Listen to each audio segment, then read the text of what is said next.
के अंदर आज हम लोग डिस्कस करने वाले हैं ICBN। डैट मीन ये ICBN जो है एक नॉमेनक्लेचर का कोड है कह सकते हैं, जिसके आधार पर जितने भी प्लांट्स होते हैं उनका नॉमेनक्लेचर किया जाता है। इसका फुल फॉर्म होता है international code of botanical nomenclature. तो इसी के अकॉर्डिंग जितने भी आपके प्लांट्स हैं, ठीक, उनका यहाँ पर नामकरण जो है इसी के अनुसार किया जाता है। चलिए देख लेते हैं, इसको डिटेल में देख लेते हैं।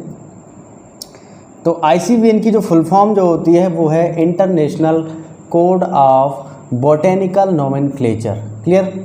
तो यहाँ पर ICBN को हम लोग समझ लेते हैं कि ICBN क्या है। तो यहाँ पे लिखा हुआ है प्लांट्स नॉमेनक्लेचर से संबंधित नियमों का संग्रह ICBN कहलाता है। यानी जितने भी प्लांट्स हैं उनके नामकरण से संबंधित जो नियम दिए जाते हैं उनका संग्रह कह सकते हैं, उनका ग्रुप्स कह सकते हैं, उन नियमों का ग्रुप्स कह सकते हैं। तो उसी को हम लोग बोलते हैं ICBN यानी international code of botanical nomenclature. Clear? तो प्लांट्स नॉमेनक्लेचर से संबंधित नियमों का संग्रह क्या कहलाता है? ICBN यानी international code of botanical nomenclature कहलाता है, जिसके अकॉर्डिंग जितने भी अदरवाइज प्लांट्स हैं आपके, छोटे प्लांट्स, बड़े प्लांट्स, इन सभी का नामकरण इसी के अनुसार किया जाता है। क्लियर? अगला पॉइंट देखिए, लिखा है टैक्सोनॉमी के लिए important part identification, classification and nomenclature होता है। तो कह रहा है कि टैक्सोनॉमी के लिए यानी वर्गीकी के लिए इम्पॉर्टेंट पार्ट जो होता है आइडेंटिफिकेशन होता है, क्लासिफिकेशन होता है और नॉमेनक्लेचर होता है। क्लियर? डैट मीन कि यहाँ पर मान लीजिए कोई प्लांट्स अगर खोजा गया है तो उसको सबसे पहले क्या करेंगे, उसको पहचाना जाएगा कि वो किस स्पीशीज़ का है या किस कैटेगरी में रखा गया है। तो सबसे पहले हम ये मैच करना है, ठीक, कि ये किस कैटेगरी से लिया गया। देन उसके बाद वहाँ पर उसका हम लोग क्लासिफिकेशन करें, सॉरी, नामकरण करेंगे और उसके बाद में हम लोग क्लासिफिकेशन करेंगे। ठीक, तो यहाँ पर ये टैक्सोनॉमी के इम्पॉर्टेंट पार्ट होते हैं। क्लियर? कि आइडेंटिफिकेशन, नॉमेनक्लेचर, क्लासिफिकेशन, ये सारे टैक्सोनॉमी के इम्पॉर्टेंट पार्ट होते हैं और ये सभी चीज़ें जो हैं कुछ रूल्स पर आधारित होती हैं। तो लिखा है तथा यह कुछ रूल्स पर आधारित होता है, बेस्ड होता है, जिसके आधार पर किसी न्यू ऑर्गेनिज्म यानी कोई भी नया ऑर्गेनिज्म हो सकता है, ठीक, जिसके आधार पर न्यू ऑर्गेनिज्म का क्लासिफिकेशन सिस्टम और नॉमेनक्लेचर तय किया जाता है। ठीक, तो ये टैक्सोनॉमी के कुछ पार्ट्स हैं, इंपॉर्टेंट पार्ट हैं, जिनके आधार पर जो है उसको सबसे पहले जो भी आपने ऑर्गेनिज्म खोजा है उसका सबसे पहले आइडेंटिफिकेशन करेंगे, उसको पहचानेंगे, उसका नामकरण करेंगे और क्लासिफिकेशन करेंगे। तो ये टैक्सोनॉमी का एक पार्ट है। ठीक, क्लियर? और हमने बात यहाँ पर बताई है कि सबसे पहले उसका नामकरण होगा और फिर उसके बाद क्लासिफिकेशन होगा। तो यहाँ पर ICBN के जो रूल्स हैं वो किसके आधार पर दिए जाते हैं वो भी हम लोग देख लेते हैं। तो देखिए काम लगा के लिखा है कर ICBN के रूल्स IBC यानी इंटरनेशनल बोटेनिकल कांग्रेस, ये क्या है? ये IBC क्या है? ये IBC एक तरीके की मीटिंग होती है जो कि साइंटिस्ट लोग जो हैं, जो साइंटिस्ट जो होते हैं आपके, वो एक मीटिंग क्रिएट करते हैं जिसमें कि ये चर्चा करते हैं कि किस तरीके से प्लांट्स के नॉमेनक्लेचर को तय किया जाना चाहिए, उसको डिस्कस किया जाना चाहिए। तो जो भी उनके अंदर रूल्स बनाए जाते हैं वो ये लोग पास करते हैं। ठीक, ये जो कमेटी जो होती है, कमेटी बैठाई जाती है, जिसको ये कमेटी है, कमेटी का नाम है, एक मीटिंग का नाम है IBC इंटरनेशनल बोटेनिकल कांग्रेस। ठीक, जिससे कि जितने भी वैज्ञानिक हैं वो ये तय करते हैं कि ICBN के क्या रूल्स लागू होने चाहिए और क्या रूल्स लागू नहीं होने चाहिए। ठीक, क्लियर? तो IBC क्या है? एक साइंटिफिक मीटिंग होती है, ठीक, जो कि इंटरनेशनल लेवल पर होती है कह सकते हैं। ठीक, आगे देखिए अगला पॉइंट देखें, करा सर्वप्रथम ICBN को बर्लिन बोटेनिकल कांग्रेस, ये भी एक प्रकार की मीटिंग होती है, एक प्रकार की कमेटी बैठाई जाती है जिसके अकॉर्डिंग ये पास किया जाता है कि क्या होना चाहिए आगे।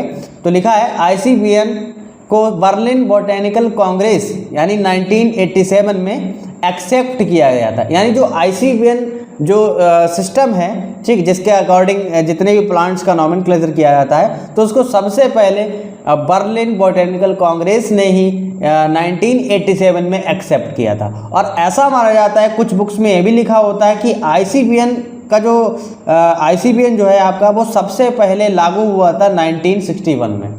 तो यहाँ पर ये कह सकते हैं प्रायोरिटी नहीं रहती है कि किसने क्या क्या किया है, ठीक। ये इसमें ICBN के अकॉर्डिंग ये रहता है कि सबसे पहले जो हाईलाइट कह सकते हैं पब्लिकेशन जिसने दिया है, तो उसके अकॉर्डिंग भी यहाँ पर ICBN को हाईलाइट किया जाता है। तो हालांकि कुछ साइंटिस्टों का मानना है कि इसको 1961 में ही लागू किया गया था, कुछ बुक्स में भी लिखा होता है, लेकिन उसको सबसे पहले एक्सेप्ट किया गया था। अगर बात करें एक्सेप्ट की, तो इसको सबसे पहले एक्सेप्ट किया था 1987 में, इसको एक्सेप्ट किया गया था ICBN को, यानी international code of botanical nomenclature, ठीक। और वर्तमान समय की बात करें तो वर्तमान समय में मेलबॉर्न बॉटेनिकल कांग्रेस, ठीक, ये भी एक प्रकार की कमेटी है, एक प्रकार की मीटिंग है। तो इसके द्वारा सबसे पहले ICBN को प्रपोज किया था, और इसी कह सकते हैं इसी को हम लोग मेलबॉर्न कोड भी कहते हैं। क्लियर। तो ये बर्लिन बॉटेनिकल कांग्रेस क्या है, तो बर्लिन क्या है, जर्मनी की कैपिटल है ये, ठीक। तो वहाँ पर एक कमेटी बैठाई गई थी 1987 में, इसको एक्सेप्ट किया गया था वहाँ पर, ठीक। उसके बाद में वर्तमान समय की बात करें तो मेलबॉर्न बॉटेनिकल कांग्रेस भी एक कमेटी है। तो इसके अकॉर्डिंग जो है 2011 में इसको सबसे पहले प्रपोज किया गया था, और जिसे हम लोग मेलबॉर्न कोड के नाम से भी जानते हैं। क्लियर। तो ICBN nomenclature that mean international code of botanical nomenclature क्या है, एक ऑर्गेनाइजेशन है जिसके अकॉर्डिंग जितने भी प्लांट्स हैं, उन प्लांट्स के नियमों के संग्रह जो होते हैं, दैट मीन ग्रुप्स, जो रूल्स का ग्रुप बनाया गया है, उसको यहाँ पर हम लोग डिस्कस करते हैं, और इसी के आधार पर जितने भी प्लांट्स हैं उनका नामकरण किया जाता है। ठीक, क्लियर। अगला पॉइंट देखिए। अब देखिए कुछ यहाँ पर इसके कुछ प्रिंसिपल्स को भी हम लोग डिस्कस करेंगे, प्रिंसिपल्स ऑफ ICBN की, ICBN के क्या सिद्धांत क्या हैं। उसके बाद यहाँ पर ICBN of AIIMS of ICBN, यानी इसके उद्देश्य क्या हैं ICBN के, इसके रूल्स क्या हैं, रिकमेंडेशंस क्या हैं, यानी सुझाव क्या हैं, वो भी हम लोग आगे देखेंगे। तो हम लोग देख लेते हैं पहले प्रिंसिपल्स ऑफ ICBN। तो प्रिंसिपल्स ऑफ ICBN के अंतर्गत कुछ पहले पॉइंट्स इंक्लूड किए हैं। तो लिखा है इन प्रिंसिपल्स के according botanical nomenclature normally zoological nomenclature से स्वतंत्र, यानी फ्री, बिल्कुल अलग कह सकते हैं, स्वतंत्र व अलग होता है। दैट मीन कि अगर हम ICBN की बात करें तो ICBN के आधार पर जितने भी प्लांट्स हैं उनका जो नोमेनक्लेचर जो होता है वो एनिमल्स के नोमेनक्लेचर से बिल्कुल डिफरेंट होता है, अलग होता है, ठीक, स्वतंत्र होता है कह सकते हैं। जैसे कि वहाँ के केस में क्या होता है, वहाँ पर टार्टोनिम्स जैसे कि पुनर्नाम का यूज कर सकते हैं, लेकिन यहाँ पर ऐसा कोई भी वो नहीं रहता है। ठीक है, तो यहाँ पर टार्टोनिम्स का कोई भी यूज नहीं रहता है। ठीक, क्लियर। तो अगला पॉइंट क्या करें, देखिए प्रिंसिपल्स के अकॉर्डिंग बॉटेनिकल नोमेनक्लेचर में लैटिन व ग्रीक लैंग्वेज का यूज किया जाना चाहिए। तो इसके अकॉर्डिंग क्या कह रहा है कि ICBN के जो प्रिंसिपल्स हैं उनके अकॉर्डिंग कह रहा है कि जितने भी प्लांट्स के नामकरण में जो भी वर्ड यूज होंगे या लैंग्वेज जो यूज होगी वो लैटिन का होना चाहिए या फिर ग्रीक का होना चाहिए। क्लियर। हालांकि मैंने पिछले लेक्चर वीडियो में मैंने ये भी बताया है कि जो आपका बाइनोमियल नोमेनक्लेचर है उसमें बेसिक सी बात है कि लैटिन और ग्रीक का वर्ड यूज किया जाता है, लेकिन यहाँ पर ICBN के बेस पर बात कर रहे हैं। ठीक, एक ऑर्गेनाइजेशन के बेस पर बात कर रहे हैं। वहाँ पर टोटली हमने सारी चीज़ों को डिस्कस किया था, सभी अलग अलग ऑर्गेनाइजेशन के लिए। ठीक, यहाँ पर केवल ICBN को डिस्कस कर रहे हैं। तो इनके अकॉर्डिंग एक माना जाता है कि प्रत्येक जो नोमेनक्लेचर है, बॉटेनिकल नोमेनक्लेचर है, उसमें लैटिन या ग्रीक का लैंग्वेज का यूज किया जाना चाहिए। क्लियर। अगला पॉइंट देखिए, correct code of botanical nomenclature, यानी बॉटेनिकल नोमेनक्लेचर का कोड जो है, ठीक, यानी code of botanical nomenclature taxonomic group के, यानी वर्गीकरण के समूह के, ठीक, या वर्ग की समूह के कह सकते हैं, टैक्सोनॉमिक ग्रुप के सभी नेम्स पर समान रूप से लागू होता है जिन्हें प्लांट्स के रूप में माना जाता है। क्लियर? तो क्लियर ये बात कह रहा है कि जो कोड ऑफ बॉटेनिकल नोमेनक्लेचर है उसमें जो वर्गीकरण समूह हैं वो वर्गीकरण समूह के सभी नाम पर समान रूप से लागू होता है। डैट मीन यहाँ पर कह सकते हैं जितने भी प्लांट्स हैं, जितने भी आपके प्लांट्स हैं, अदरवाइज एल्गी हो गया, ब्रायोफाइट्स हो गया, टेरिडोफाइट हो गया, जिम्नोस्पर्म हो गया, एंजियोस्पर्म हो गया, तो ये जितने भी ऑल ओवर प्लांट्स हैं इन सभी पर समान रूप से क्या होता है? लागू होता है। ठीक, क्लियर? आगे देखिए, कह रहा है टैक्सोनॉमिक ग्रुप के नेम नोमेनक्लेचर टाइप्स द्वारा डिटरमाइन किए जाते हैं। कह रहा है टैक्सोनॉमिक ग्रुप के नेम जो हैं, यानी टैक्सोनॉमिक ग्रुप के जो नाम जो है वो नोमेनक्लेचर टाइप्स के द्वारा ही, यानी नामकरण प्रकार के द्वारा ही निर्धारित किए जाते हैं। टैक्सोनॉमिक ग्रुप की बात करें तो टैक्सोनॉमिक ग्रुप में जैसे कि किंगडम हो गया, फाइलम हो गया, सीरीज हो गया, ऑर्डर हो गया, फैमिली हो गया, तो जीनस हो गया, स्पीशीज हो गया, तो जितने भी टैक्सोनॉमिक ग्रुप है उनके नेम जो है वो नोमेनक्लेचर टाइप्स के द्वारा ही क्या होते हैं? डिटरमाइन किए जाते हैं। क्लियर? आगे देखिए, अगला पॉइंट क्या कह रहा है? जब किसी स्पीशीज को, यानी जाति को, किसी भी प्लांट की स्पीशीज को कह सकते हैं, कह रहा है जब किसी स्पीशीज को नई के रूप में डिस्क्राइब किया जाता है, नई के रूप में, न्यूली कह सकते हैं, जब किसी स्पीशीज को नई के रूप में डिस्क्राइब किया जाता है तो लेखक यानी अथर को उस स्पेसिफिन यानी नमूने के टाइप का संकेत देना चाहिए जिस पर नई स्पीशीज आधारित है। तो यानी कह रहा है कि जब किसी एक नई स्पीशीज को डिस्क्राइब करना होता है तो जो जिसने डिस्क्राइब किया है यानी कोई लेखक या साइंटिस्ट जो है वो स्पेसिमेन के टाइप को क्या करना है, उस टाइप को इंडिकेट कह सकते हैं, उस जो आपने स्पीशीज खोजी है उस स्पेसिमेन के टाइप का संकेत देना चाहिए कि और बताना चाहिए कि हाँ ये इस कैटेगरी का प्लांट है या इस कैटेगरी के अंतर्गत रखा गया है। ठीक, तो जिस पर नई स्पीशीज आधारित है। क्लियर? अगला पॉइंट देखिए, करेक्ट टैक्सोनॉमिकल ग्रुप का नोमेनक्लेचर प्रकाशन की प्राथमिकता पर आधारित होता है। Correct taxonomical group that mean जो भी वर्ग की समूह हैं उनका जो नामकरण जो होता है वो प्रकाशन की प्राथमिकता पर आधारित होता है। यानी कहने का अर्थ है ये है कि जिसने भी खोज की है, जो भी साइंटिस्ट हैं आपके, अगर उनका प्रकाशन यानी जो पब्लिकेशन जो अगर हाईलाइट है, मान लीजिए उन्होंने खोज किया है, अगर वो हाईलाइट है तो उसी को सबसे ज़्यादा क्या होती है? प्रायोरिटी देनी चाहिए या प्राथमिकता देनी चाहिए, और उसी को ही हम लोग यहाँ पर डिस्कस करते हैं। जैसे कि पिछले लेक्चर वीडियो में हमने बात की थी बाइनोमियल नोमेनक्लेचर की। ठीक, तो बाइनोमियल नोमेनक्लेचर हालांकि दिया तो गैस्पार्ड ने, तो गैस्पार्ड नाम के जो साइंटिस्ट है उन्होंने दिया है। ठीक, गैस्पार्ड बाउइन ने दिया था उसको, और हमने ये भी बताया था कि उनकी जो बुक थी पिनेक्स थिएटर बॉटेनिका नाम की जो उनकी जो बुक थी वो उन्होंने उसके अंतर्गत जितने भी बाइनोमियल सिस्टम के रूल्स थे, रेगुलेशन थे, जो भी सारी चीज़ें थी उसके अंदर डिस्क्राइब किया, लेकिन वो इतनी ज़्यादा पब्लिश या कह सकते हैं प्रकाशित नहीं हुई थी। तो उसके बाद में आपके आए क्या नाम कार्लोस लीनियस साहब आए, उन्होंने उसका डिस्कशन अच्छी तरीके से किया, और 1753 में अपनी जो उन्होंने जो बुक लिखी थी स्पीशीज प्लांटेरम, उसके अंतर्गत जो क्लासिफिकेशन सिस्टम दिया था उसके अंदर उसको इंक्लूड किया। तो वो प्रकाशन उनका ज़्यादा हाईलाइट हुआ, तो ज़्यादा हाईलाइट हुआ तो उनको सबसे ज़्यादा श्रेय दिया जाने लगा। तो ये कॉमन एक चीज़ हो गई कि हाँ कि जो बाइनोमियल नोमेनक्लेचर किसने दिया, तो आप कहते हैं सीधी सी बात कि हाँ बाइनोमियल नोमेनक्लेचर जो है वो कार्लोस लीनियस साहब ने दिया है। क्लियर?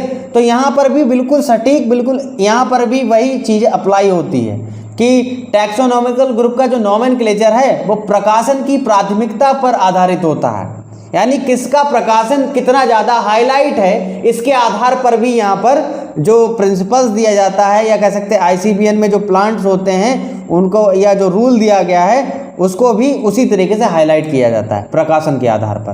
तो जिसका ज़्यादा प्रकाशन यानी जो हाईलाइट होता है उसी के प्राथमिकता के आधार पर जो है उसे नाम दिया जाता है। क्लियर?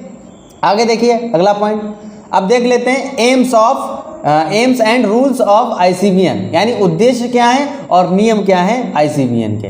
ठीक, तो AIIMS and rules of ICBN देख लेते हैं। अगला पहला पॉइंट देखिए, करा प्लांट्स नोमेनक्लेचर की स्टेबल मेथड प्रदान करने के लिए इसका यूज किया जाता है। यानी जो आईसीबीएन है वो प्लांट्स नोमेनक्लेचर की स्टेबल मेथड यानी स्थिर विधि कह सकते हैं प्रदान करने के लिए इसका यूज किया जाता है। ठीक, जितने भी प्लांट्स हैं उनके नामकरण के लिए।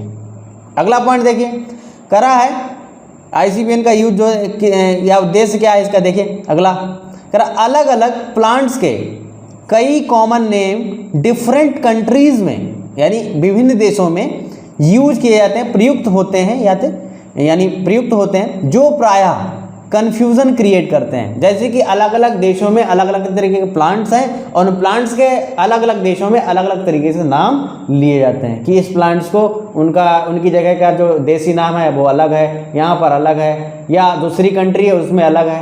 तो क्या होता है कि जो इंटरनेशनल लेवल पर जो स्टडी की जाती है तो उसमें कन्फ्यूजन क्रिएट होता है कि हालांकि कौन सी स्पीशीज़ को हम खोज रहे हैं या कौन सा हम इसके अंतर्गत पढ़ रहे हैं, तो ये कन्फ्यूजन क्रिएट करता है एक तरीके से कह सकते हैं। तो क्या होना चाहिए, तो उसको एक इंटरनेशनल नाम देना चाहिए जो कि अमेरिका में भी उसी नाम से जाना जाए, भारत में भी उसी नाम से जाना जाए, या कोई दूसरी अदर कंट्रीज है उसमें भी वही नाम से जाना जाए। तो क्या होगा, स्टडी करने में आसानी हो जाएगी और जितनी भी उसकी जो नई स्पीशीज होंगी या जो भी नए तरीके के प्लांट्स होंगे उसको मैचिंग करने में या उसको खोजने में जो है हमें आसानी होगी।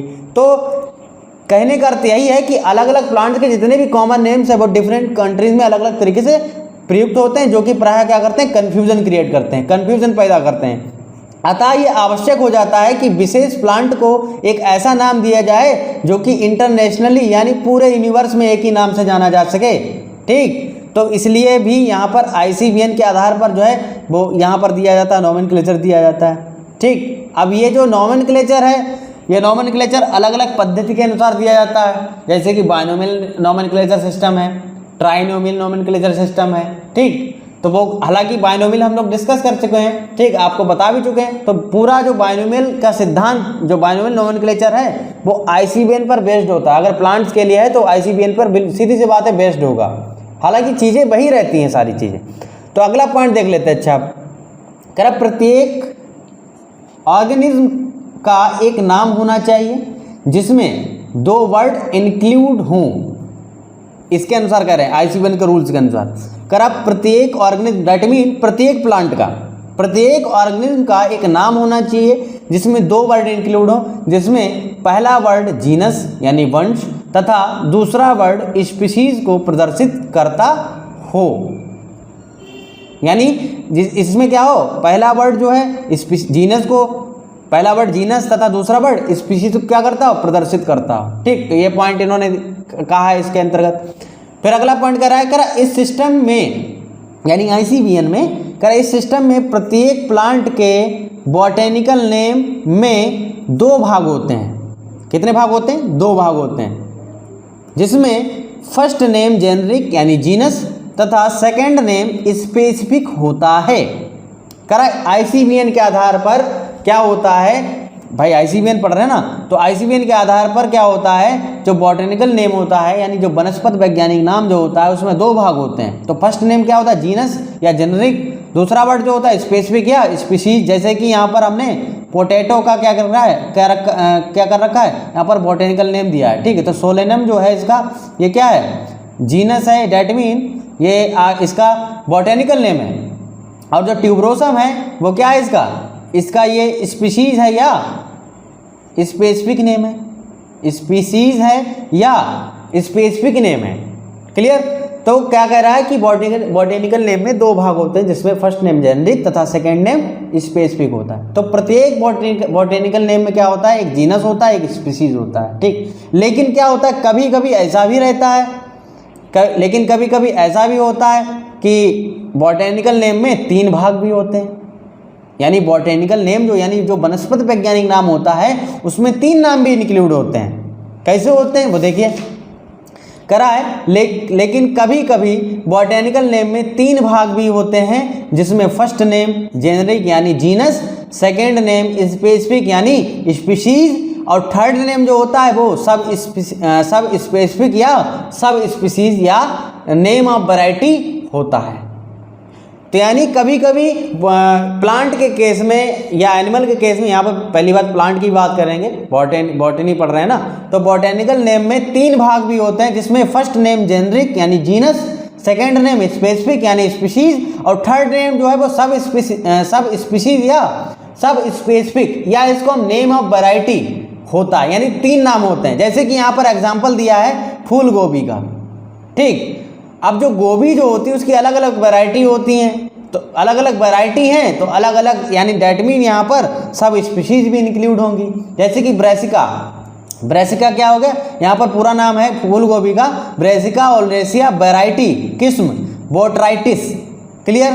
तो जो ब्रेसिका है ये इसका क्या है, जीनस है, यानी पहला वर्ड है, और जो ओलरेसिया है, ये ओलरेसिया क्या है, इसका स्पीशीज है, डैट मीन इसका स्पेसिफिक नेम है, स्पीशीज है, ये क्या है, स्पीशीज है,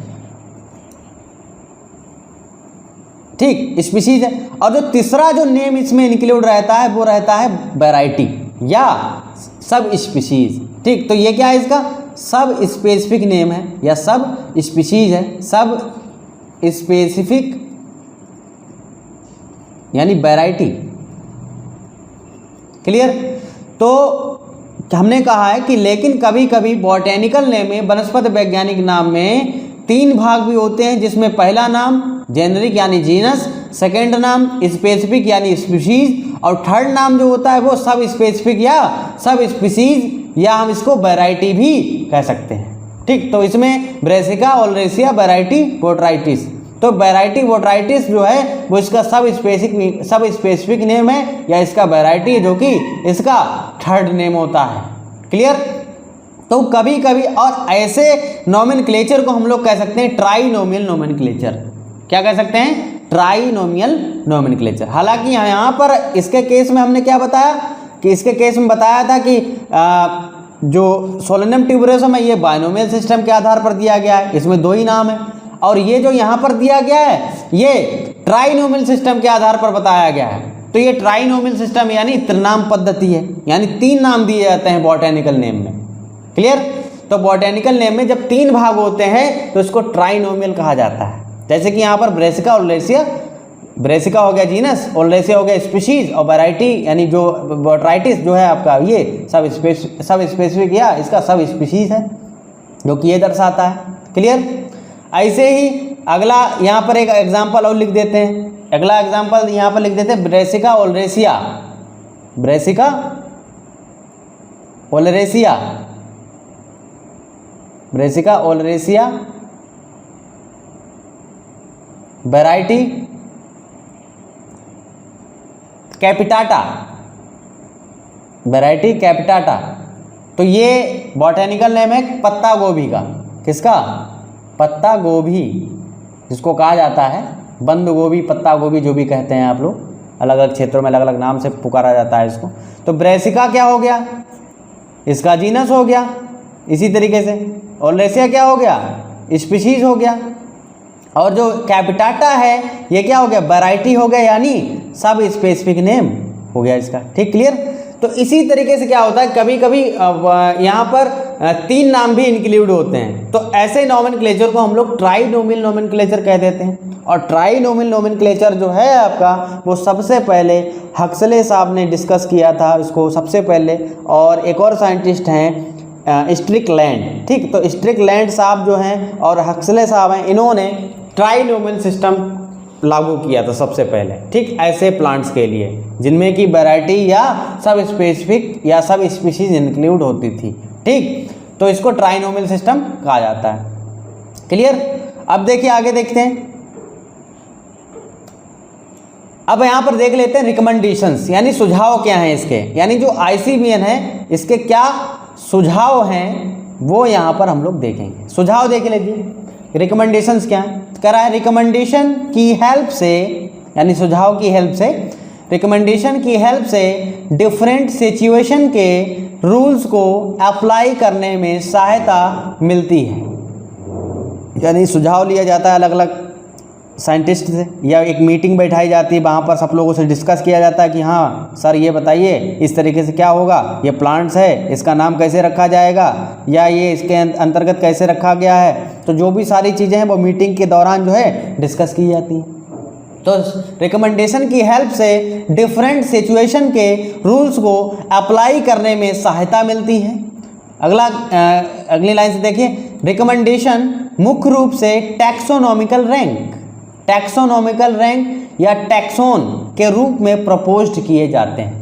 टैक्सोनॉमिकल रैंक यानी वर्गीकी की जो रैंक है उसके आधार पर सुझावों को जो है रिकमेंड किया जाता है या इसको प्रपोज्ड किया जाता है। जैसे कि kingdom, division, series, class, order, family, genus, species.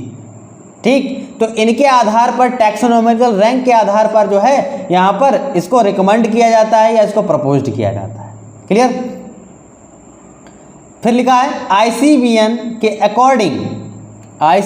के अकॉर्डिंग स्पीशीज सबसे छोटी यानी सबसे स्मॉलेस्ट कह सकते हैं, सबसे छोटी टैक्सोनॉमिक रैंक होती है। ये एग्जाम के पॉइंट ऑफ व्यू से इंपॉर्टेंट भी है ये पॉइंट कि स्पीशीज जो है वो सबसे छोटी इकाई होती है वर्गीकी की या टैक्सोनॉमिक रैंक की। ठीक, तो ICVN के अकॉर्डिंग स्पीशीज सबसे छोटी क्या होती है, इकाई होती है, वर्गीकी की इकाई होती है या टैक्सोनॉमिक रैंक की इकाई होती है। क्लियर करा। ICVN अगला पॉइंट देखिए, ICVN रूल्स के अकॉर्डिंग सफिक्स फिक्स किया जाता है। ICVN रूल्स के अकॉर्डिंग सफिक्स फिक्स किया जाता है जिसका उपयोग टैक्सोनॉमिक रैंक का सही नेम प्रपोज्ड किया जाता है, जिसके उपयोग से टैक्सोनॉमिक रैंक जो होता है उसको डिस्कस किया जाता है या उसको प्रपोज्ड किया जाता है। समझ गए। जैसे कि डिवीज़न जैसे आपने जैसे मान लीजिए एल्गी का है तो थैलोफाइटा, आप लोग लिखते हैं थैलोफाइटा, तो थैलो माने हो गया इसका थैलस कि उस प्लांट के अंदर थैलस पाया जा रहा है, और फाइटा जो है ये डिस्कस कर रहा है यानी ये सफिक्स है। क्या है ये? सफिक्स है। तो सफिक्स का यूज किया जाता है टैक्सोनॉमिकल यूजेज में। जैसे कि क्लास में AC लगाया जाता है, ऑर्डर में एल्स लगाया जाता है।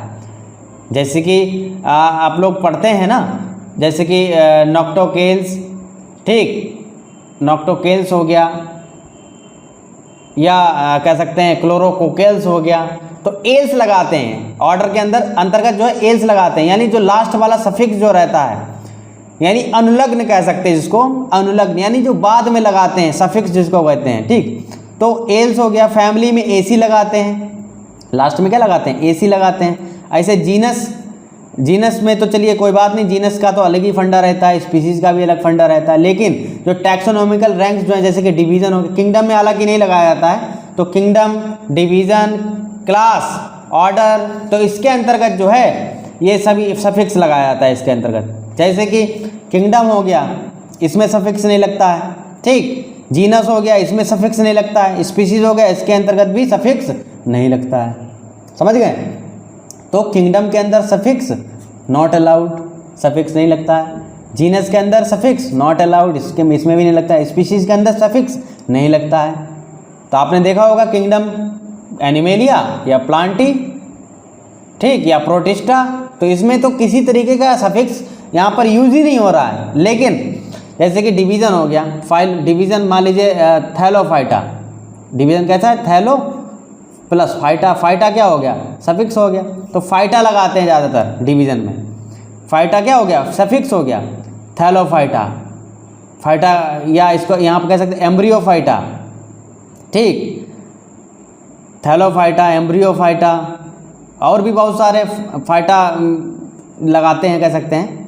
सीरीज़ में भी ऐसे रहता है। क्लास में भी ऐसा रहता है। AC जैसे कि लगाते हैं AC। ठीक, ऐसे ऑर्डर के अंदर एल्स लगाते हैं, सफिक्स में एल्स का यूज किया जाता है। ऐसे फैमिली में AC। समझ गए। तो इस तरीके से जो है सफिक्स का यूज किया जाता है, लेकिन किंगडम, जीनस, स्पीशीज में सफिक्स का यूज नहीं किया जाता है। ठीक, क्लियर। तो ICVN अगला पॉइंट देखिए, कह रहा ICVN के अकॉर्डिंग स्पीशीज सबसे छोटी टैक्सोनॉमिकल रैंक होती है। और ये भी हो गया कि हाँ सफिक्स फिक्स किया जाता है, जिसके उपयोग से टैक्सोनॉमिकल रैंक का सही नेम प्रपोज किया जाता है। क्लियर।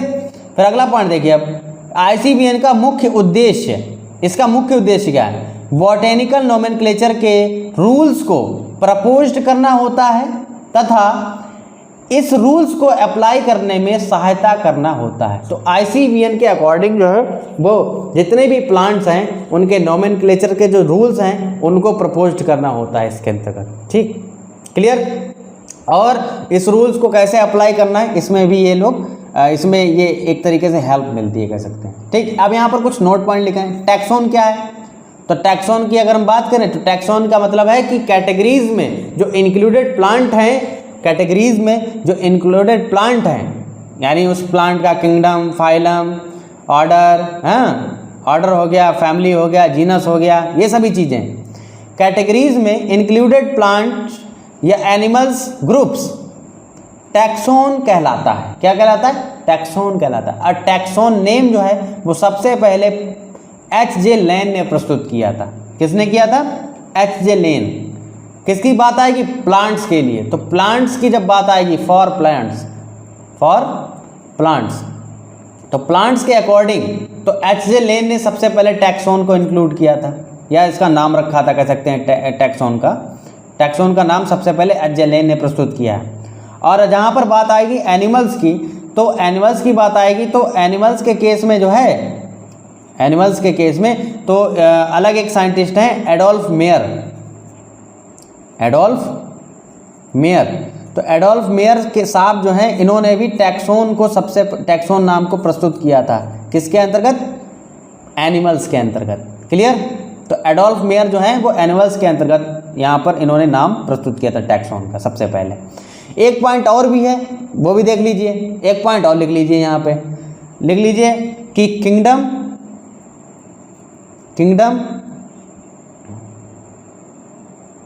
जीनस एंड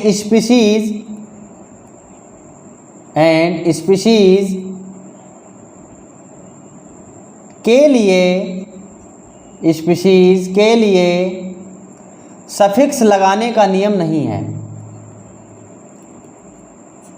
के लिए सफिक्स लगाने का नियम नहीं है।